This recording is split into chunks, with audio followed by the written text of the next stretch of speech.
귀한 찬양 매주 들려주시는 찬양대 대원 되시는 우리 권사님, 장로님, 사모님께 진심으로 감사를 드립니다. 기도하고 말씀 증거하겠습니다. 살아계신 하나님 아버지, 하나님의 말씀을 증거할 수 있는 특권을 주시고 성도들과 함께 성령의 음성에 귀를 열 수 있도록 은혜 주시는 것을 믿고 감사를 드립니다. 말씀을 듣는 중에 치유의 역사도, 자유와 해방의 역사도,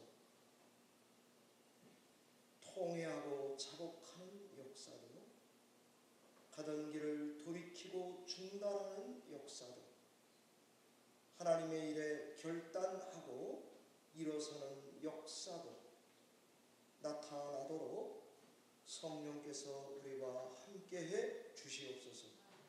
예수님의 이름으로 감사하며 기도하옵나이다.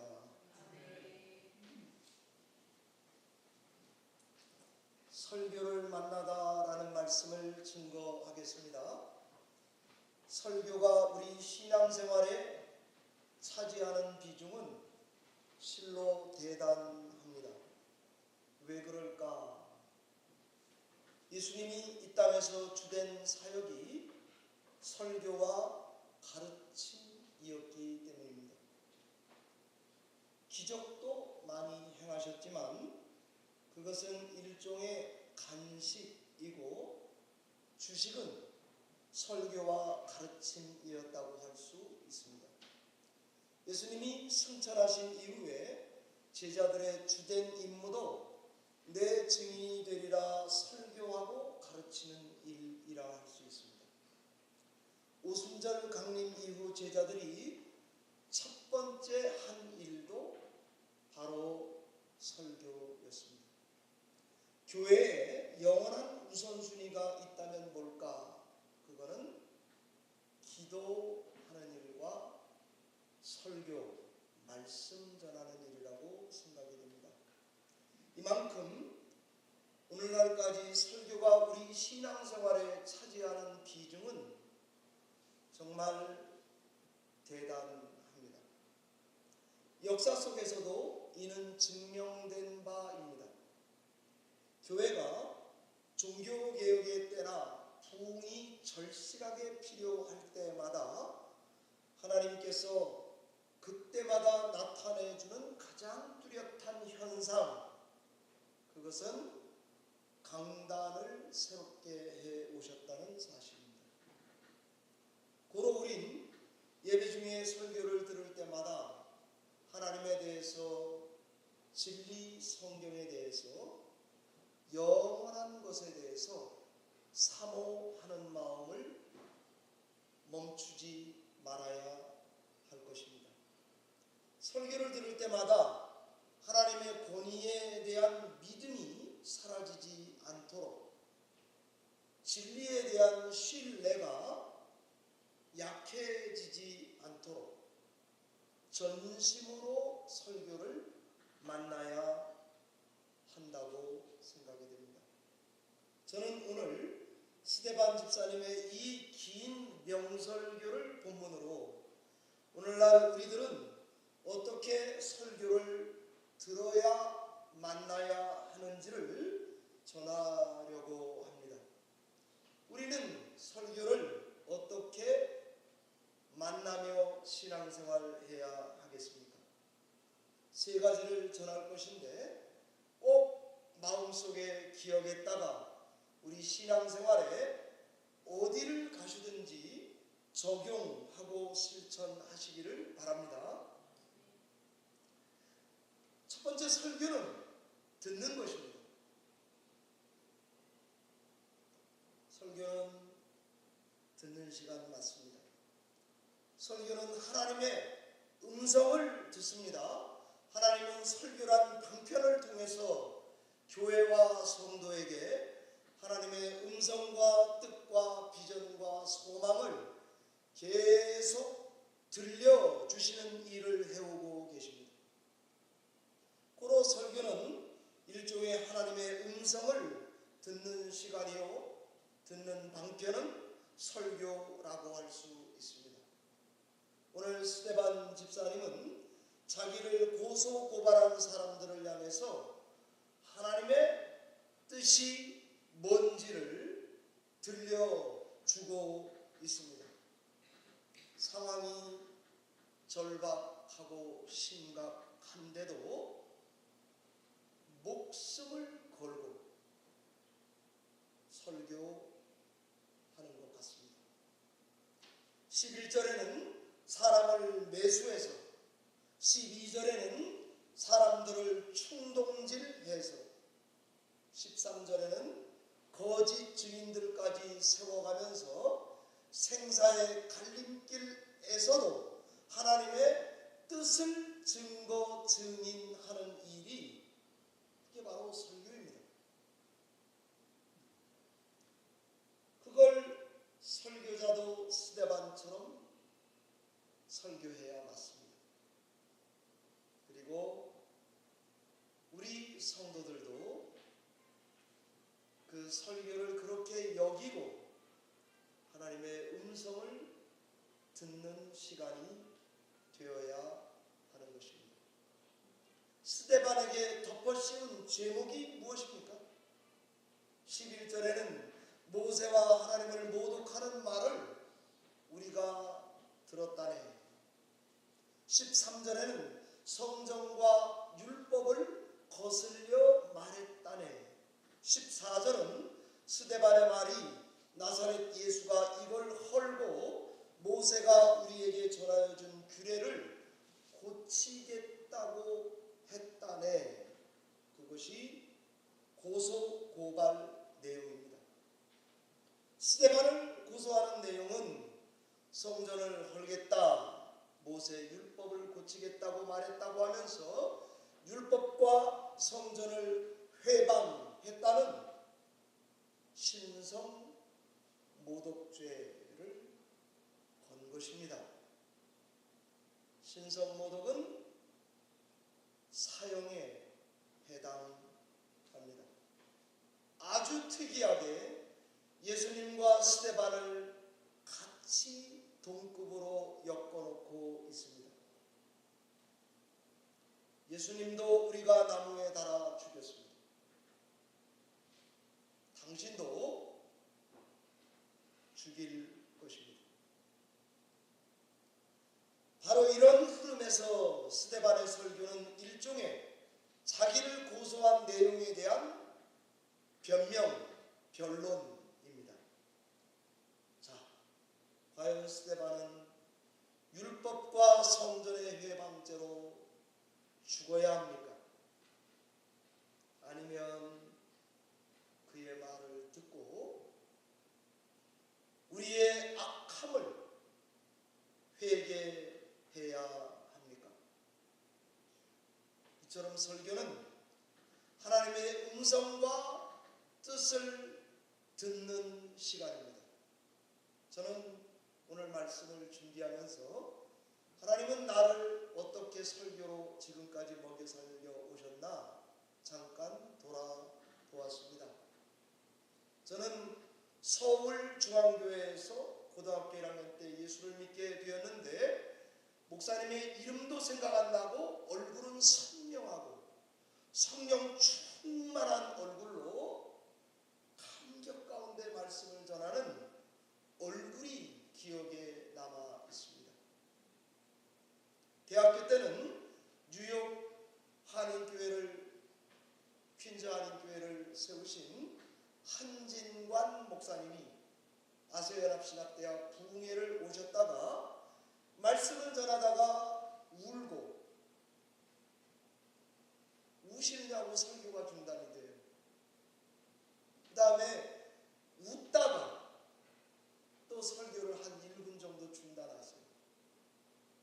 그러면서 한진관 목사님의 그 얼굴이 저에게 날카롭게 각인돼 있습니다. 얼마 전에 뉴욕에서 세미나가 있어서 갔다가 한진관 목사님 사모님을 만나서 제가 그 이야기를 해드렸습니다. 한진관 목사님이 살아있을 때 우리 학교에 오셔서 이러이러한 말씀을 전하셨는데 내용은 기억 안 나고 환한 얼굴과 울던 모습만 기억에 남아 있습니다. 저는 예수를 믿고 민병건 우리 교회에도 오셨던 목사님입니다. 목사님을 만났는데 평범하게 말하고 있는데도 설교를 하셨어요. 문화교회 강단에서. 그런데 제가 듣고 있는데 울면서 설교하는 것처럼 들린 적이 있었어요. 그냥 평범한 설교예요. 그런데 우는 걸로 기억에 남아있고 수요예배 목사님이 강단에서 내려와서 목사님 내가 드릴 말씀이 있습니다. 그리고 따라가는데 목사님은 앞서서 가시고 저는 뒤따라가고 바람은 앞에서 저를 향해서 부는데 목사님의 하는 말씀 속에서 꽃향기를 맡았던 기억이 선명합니다.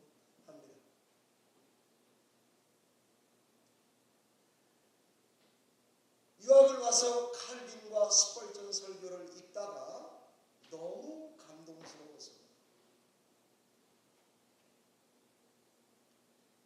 하나님께 기도했던 적이 한두 번이 아닙니다. 저는 지금도 그게 습관이 돼서 설교하다가 이 말씀은 하나님이 주셨다 그러면 찬송가를 하나 불러 제낍니다. 내 마음이죠. 개척 어디로 해야 될까? 노르드에 와서 초대교회 근처에 큰 교회랑 붙어야 되겠다. 그래서 거기를 간 적이 있습니다. 객기죠. 노르드에 미국 교회가 있었는데 성도들은 대여섯 명 앉아 있었고 목사님은 가라 제자 삼으라 하는 설교를 했습니다. 그때 저는 5-6명 놓고 뭘 제자를 삼는다는 건가? 집에 돌아왔는데 저에게 하신 말씀으로 듣고는 개척을 해야 되겠다 하는 생각을 갖게 되었습니다. 설교는 듣는 것입니다. 들은 내용은 별로 기억에 남지 않아도 좋습니다. 웃는 얼굴이 또는 향기가 어떤 문구 하나가 그의 모습과 톤이 그의 미소가 우리 영혼의 얼굴 속에 각인돼서 그것으로 하여금 나는 설교를 다 잃어버렸어요. 콩나물 시루에 물 주듯이 다 빠져버렸어요. 그런데 콩나물은 잘 자라고 있었다 라고 하는 고백이 저의 고백과 같습니다. 사랑하는 성도 여러분, 설교는요 듣는 시간입니다. 하나님의 음성을 들으시는 시간입니다. 두 번째 설교는 보는 시간입니다. 하나님의 얼굴을 뵙습니다.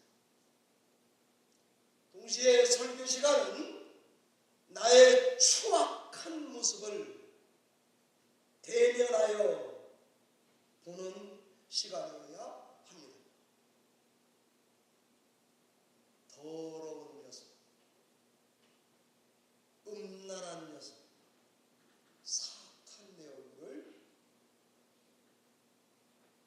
맞짱 떠서 보아야 합니다. 하나님을 보며 하나님의 영광을 인정하고 기뻐하고 즐거워하며 힘을 얻습니다. 나의 사악함을 보고 아파하고 울면 하나님이 나를 안아주시는 것을 경험할 수 있습니다. 설교는 눈으로 보고 마음을 열어보고 내 영과 혼을 다하여 하나님을 전심으로 집중하여 보는 시간입니다. 그러니 설교 시간에 딴 생각 말고 주여 내 눈을 열어 주시옵소서.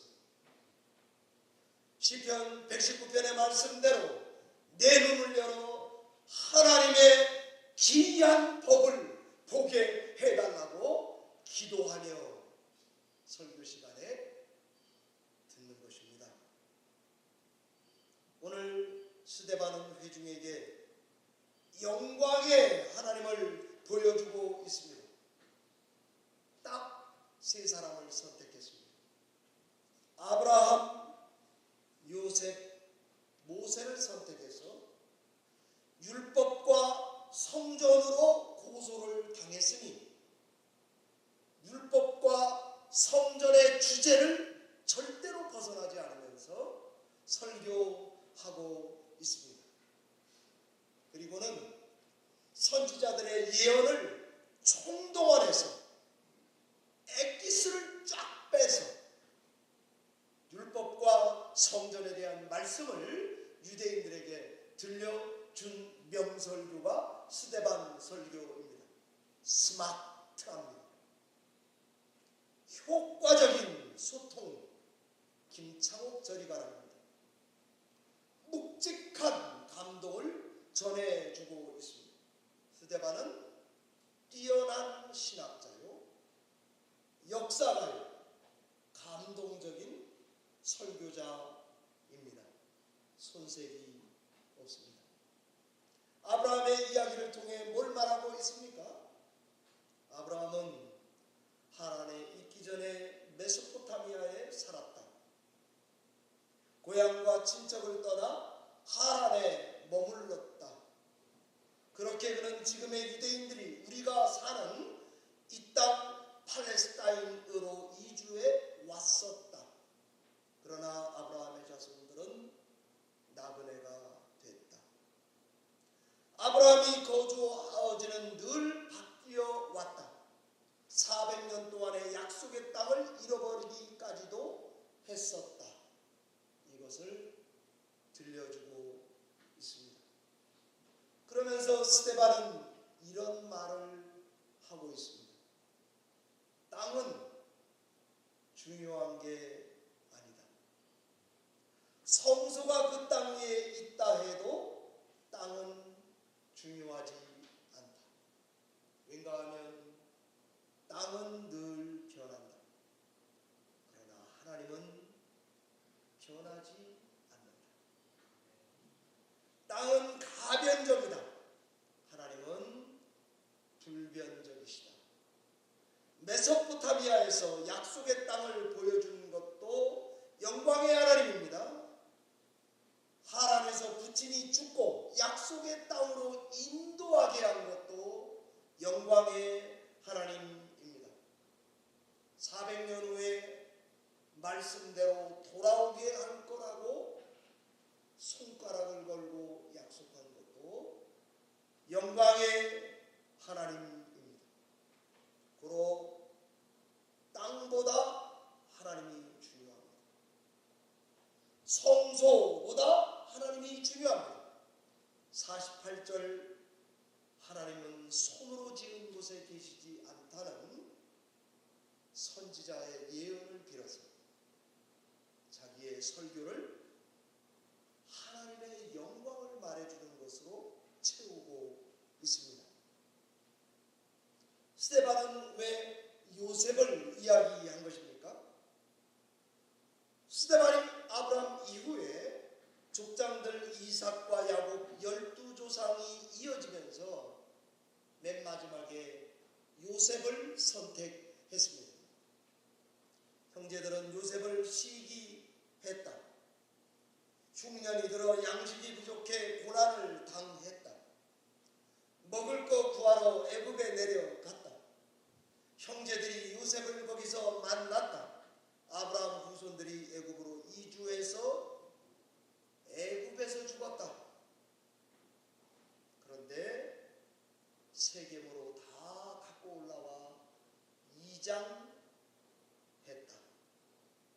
스데반이 요셉 이야기를 통해서 말하고 싶은 것은 인간의 악함입니다. 요셉은 의로웠습니다. 형들이 악해서 죽였습니다. 조상은 본디 의로운 사람을 핍박했던 조상들입니다. 우리의 조상들은 악했습니다. 우리도 그러합니다. 요셉이 형들의 이런 시기와 인신매매에도 불구하고 살아남을 수 있었던 것은 하나님의 은혜 때문이었습니다. 뭘 말하고 싶은 것입니까? 고난 당해도 하나님의 은혜가 임한다는 것입니다. 예수님도 그랬다는 것입니다. 나도 그런 설교자라고 말하고 싶은 것 같습니다. 인간의 악함을 보여주면서 하나님의 영광도 동시에 보여주고 싶었나 봅니다. 스데반은 왜 모세를 이야기합니까? 모세의 등장을 하나님의 계획 속에 일어난 일로 보고 있는데 6장 17절에 보면 7장 17절 죄송합니다. 하나님이 아브라함에게 약속하신 때가 가까우매 라고 구약 성경에 대한 해석을 붙여놓고 있습니다. 그러면서 여러분이 다 아는 대로 모세 일생을 세 부분으로 나눕니다. 23절에 나이 40이 되며 30절에 40년이 차며 36절에 40년간 세 개로 나누어서 이스라엘 백성이 얼마나 모세를 대적했는지 그리고 얼마나 악했었는지를 고발해주고 있습니다. 그리고 난 다음에는 아모스 선지자의 말을 인용하면서 너희들의 불순종과 악함 때문에 이스라엘이 바벨론 포로가 되었다는 것을 증거하고 있는 것이죠. 스데반은 유대인들이 자기를 고소한 내용, 율법과 성전 회방죄를 집중하면서 아브라함과 모세와 요셉을 재해석해서 하나님이 얼마나 영광스러우시고 우리는 얼마나 악한가를 계속 3연타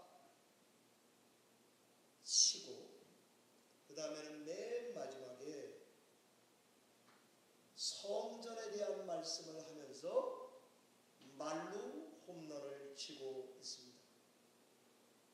모세는 하나님의 명령을 따라 식양대로 증거의 장막을 만들었습니다. 여호수아는 그걸 들고 들어갔습니다. 다윗은 성전이 짓게 해달라고 기도했습니다. 하나님은 너 말고 솔로몬이 짓게 했습니다. 모세와 여호수아 때는 성막입니다. 다윗과 솔로몬 때는 성전입니다. 모세는 만들고 여호수아는 옮겼고 다윗은 준비했고 솔로몬은 지었다 하는 것입니다. 스데반이 뭘 말하고 싶습니까? 성막과 성전은 계속 변해왔다는 이야기를 할 뿐 아니라 하나님의 집은 변한다, 변해왔다. 그러나 하나님은 변하지 않으신다. 이 말을 하고 싶으신 거죠. 모세와 여호수아의 성막은 계시의 산물입니다. 다윗과 솔로몬의 성전은 기도의 산물입니다. 성막과 성전은 하나님의 사람들의 작품에 불과합니다. 작품 안에 작가를 집어넣을 수 없습니다. 지극히 높으신 이의 손이 사람의 손으로 지은 건물 안에 가둘 수 없습니다. 스데반의 이 설교는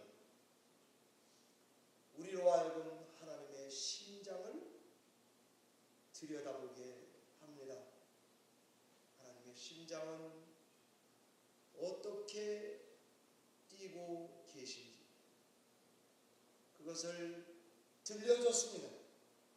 이번에는 이야기를 통해 파노라마처럼 보여주고 있는 것입니다. 하나님이 얼마나 영광스러운지, 사람은 얼마나 악한지입니다. 그렇습니다. 설교 시간은 보는 시간입니다. 마지막 설교 시간은 하나님을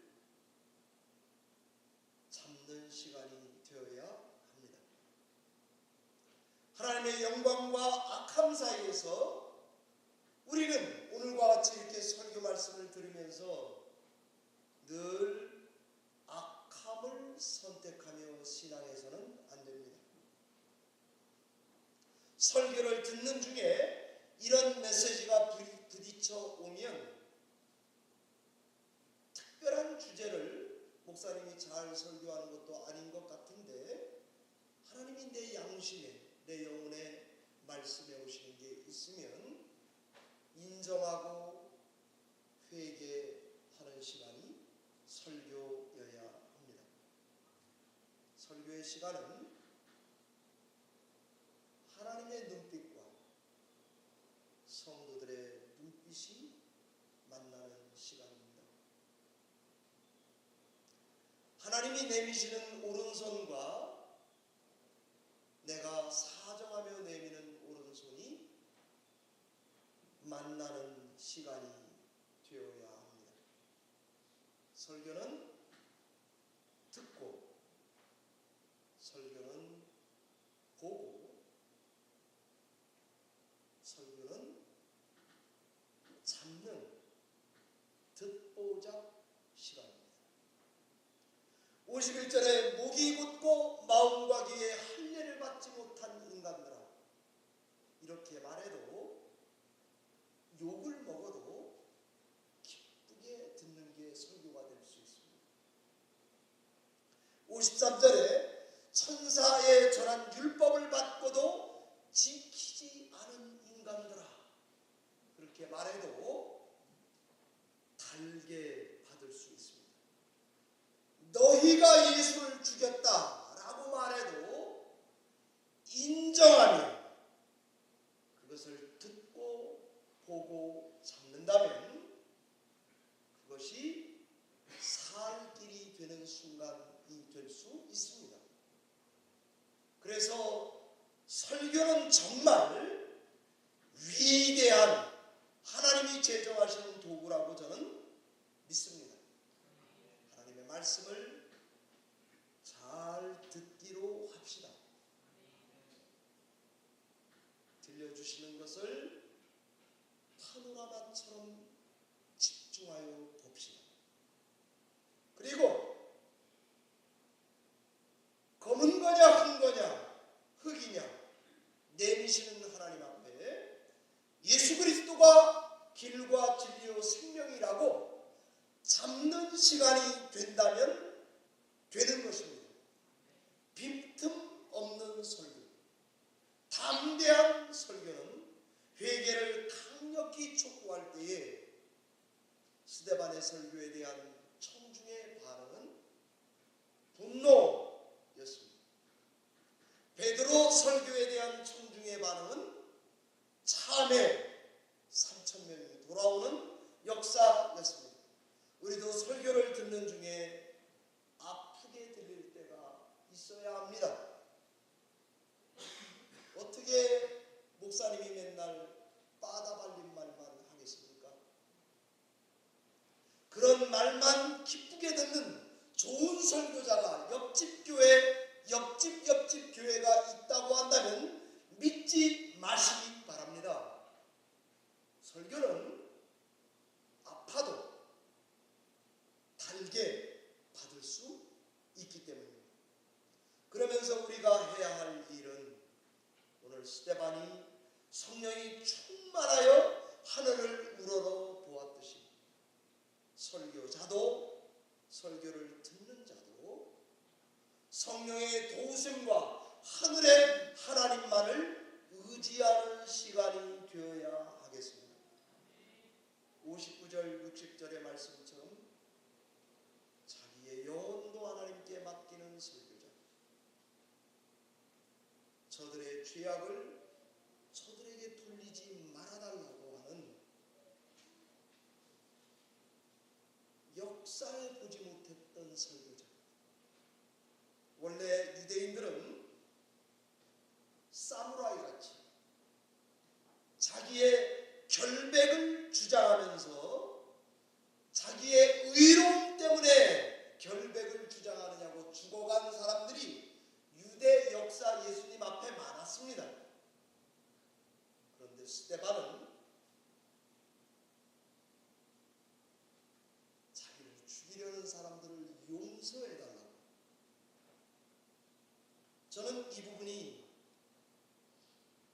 영국의 N.T. Wright이라고 하는 목사님이 그렇게 주석을 했어요. 자기 죽음으로 의로움을 증명하는 사람은 유대 역사에 많았습니다. 그러나 자기의 대적자를 향해서 하나님께 저주와 심판 대신 용서와 축복하면서 죽어가는 사람은 예수님 외에 없었는데, 오늘 스데반이 이렇게 죽어간다는 것 자체가 기독교의 핵심을 유대인들에게 증거한 복음이다라고 주석했습니다. 저는 정말 많이 배운 사람이라 다르구나 하는 생각을 갖습니다. 주님을 너무 강렬하게 사모하고 만나느냐고 고소고발 당해도 주님과 눈을 맞추느냐고, 하늘이 열리고 보좌에 앉아 계신 분이 일어나는 걸 보느냐고, 어찌 보면 통증도 느끼지 못할 정도 아니겠습니까? 찬송가 288장, 우리 설교 끝나고 부를 찬양인데요, 주일마다 기도할 때에 늘 우리 조병수 장로님 기도하시는 내용입니다. 세상과 나는 간 곳 없고 구속한 주만 보이도다. 이런 시간이 설교 시간이 되신다면, 삶의 어떤 문제를 갖고 이 자리에 왔든 하나님께서 세상을 이기게 해 주실 것입니다. 조정민 목사님이 이런 말을 할 때 공감이 됐습니다. 어른하고 애랑 싸우면 어른이 져야 합니다. 만약 어른이 이겼다, 그러면 어른이 아닌 거예요. 이긴 것도 아닌 거예요. 부부가 둘 다 사랑합니다. 그런데 싸우게 됩니다. 둘 중에 누가 져주어야 하나? 더 사랑하는 사람이 지는 것입니다. 자식 이기는 부모 없듯이 말입니다. 더 사랑하는 사람이 져주는 것입니다. 신앙도 똑같습니다. 설교 시간을 통해서 하나님의 은혜를 잔뜩 받았습니다. 그리스도의 눈빛과 눈빛을 맞추고 그의 오른손과 내 오른손이 만나는 시간, 설교 시간입니다. 하나님의 너무 큰 사랑을 받아서 시기, 질투, 미움이 쌓이지 않는 사람들, 얼마든지 져줘도 상처가 되지 않는 사람들이 여러분과 제가 되어야 합니다. 이것이 스테판 스타일입니다. 이런 믿음으로 설교를 듣는다면 천사 같은 얼굴로 신앙하리라고 믿습니다. 말씀을 맺겠습니다. 우리는 매주마다 설교를 만나야 설교 시간은 하나님의 음성을 듣는 시간입니다. 설교 시간은 하나님을 들여다보는 시간입니다. 우리의 죄악을 영광의 빛 아래서 들여다보아야 합니다. 설교 시간은 예수만 잡고 늘어지는 시간이 되어야 합니다. 그걸 어느 정도로 해야 되나? 내 눈과 주님의 눈이 맞아서, 그분의 손과 내 손이 만나서 듣고 보고 잡는 시간이 되어서 예배에 참여하는 모든 성도의 얼굴이 천사와 같이 되어서 성전을 걸어 나가는 시간이 되셔야 합니다. 이런 특권을 우리가 안 누린다면 세상에 누가 누리겠습니까? 기도하면서, 기대하면서 하나님의 은혜를 죽을 힘을 다해 기억하면서 살아가는 여러분과 제가 되시기를 바랍니다. 기도하겠습니다.